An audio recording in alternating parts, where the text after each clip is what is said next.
Hi guys, welcome back to the channel. Today we have something very special. We have the Mizuno Alpha II Made in Japan to go over from their latest innovation pack. The Mizuno Alpha was released towards the end of 2022 and it got a lot of positive attention. This feels like ages ago, especially when other brands update their silos about every 18 months, but this is what is special about this release. Rather than giving us their next generation, they've innovated by thinking outside the box and swapped out sole plates on their silos. This isn't the first time Mizuno has re-engineered boots like this though. Back in 2021, they released the Morelia DNA boot, which had a Morelia 2 upper and the Morelia Neo sole plate. The boot community went crazy over these. This raised the question, would it ever be done again? And it's great to see that they have with most of their silos. The Alpha II Made in Japan released early this year for $320, and this limited drop is priced at $300. The synthetic upper has been updated from 5 layers to 6 layers to provide additional comfort and structure.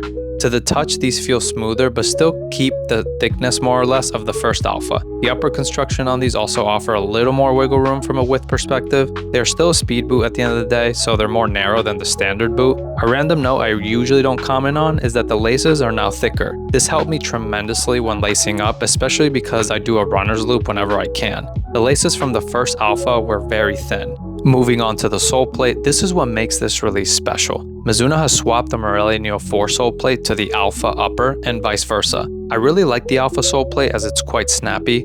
However, the Morelia Neo sole plate makes it more versatile due to its conical studs. I mostly play on turf, which allows me to wear these more often. The Alpha sole plate is still solid on turf, but conical studs are always best on this type of surface. Just a quick note before we continue. If you find this information helpful and want to stay up to date with the latest releases, please be sure to subscribe. This really helps the channel and allows me to do more videos to help you. Let's get back to the review. Moving on to the fit. The way these hug your feet is honestly the best in class in my opinion, and you've probably heard me say this before. When comparing it to the best speed boots in the market, these have a slight edge on their competition for a number of reasons.